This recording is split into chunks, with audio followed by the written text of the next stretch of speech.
Assalamualaikum warahmatullahi wabarakatuh. Perkenalkan, nama saya Vika Valentina Putri, NIM 2121010304041, kelas C3, jurusan Manajemen Pendidikan Islam. Di sini saya akan menyelesaikan tugas UAS saya tentang pendidikan karakter anti korupsi. Pengertian pendidikan karakter. Pendidikan karakter adalah suatu sistem pendidikan yang bertujuan untuk menanamkan nilai-nilai karakter tertentu kepada peserta didik yang di dalamnya terdapat komponen pengetahuan, kesadaran atau kemauan serta tindakan untuk melakukan nilai-nilai tersebut. Pengertian korupsi.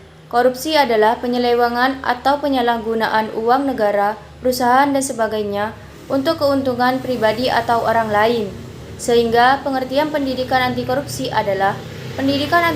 adalah program pendidikan tentang korupsi yang bertujuan untuk membangun dan meningkatkan kepedulian kewarganegaraan terhadap bahaya dan akibat dari tindakan korupsi.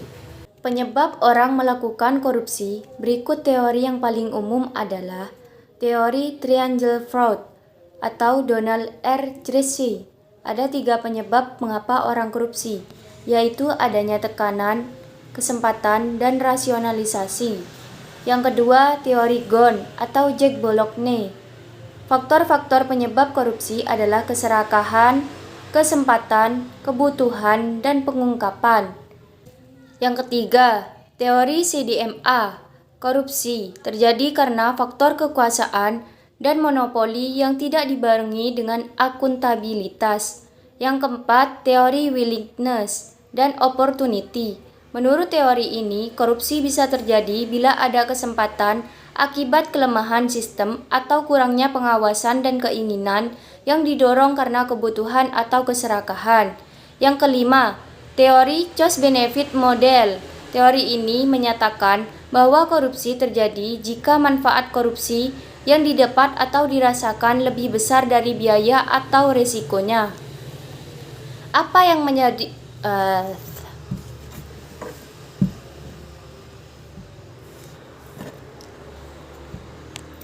yang menyebabkan terjadinya korupsi di Indonesia? Politik merupakan salah satu penyebab terjadinya korupsi. Hal ini dapat dilihat ketika terjadi instabilitas politik, kepentingan politis para pemegang kekuasaan. Bahkan ketika meraih dan mempertahankan kekuasaan, perilaku korup seperti penyuapan dan politik uang merupakan fenomena yang sering terjadi. Dampak korupsi terhadap ekonomi, politik, pemerintah, dan hukum. Yang pertama adalah penurunan produktivitas. Yang kedua, menurunnya pendapatan negara dari pajak. Yang ketiga, meningkatkan utang negara. Keempat, menurunnya pertumbuhan ekonomi dan investasi. Yang kelima, rendahnya kualitas barang dan jasa. Yang keenam, menambah beban dalam transaksi ekonomi. Yang ketujuh, ketimpangan pendapatan. Yang kedelapan, meningkatkan kemiskinan.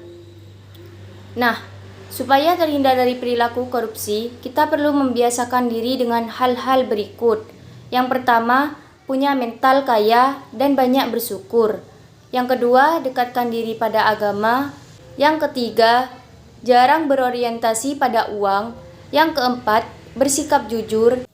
Itulah merupakan pendidikan karakter anti korupsi yang sudah saya jabarkan.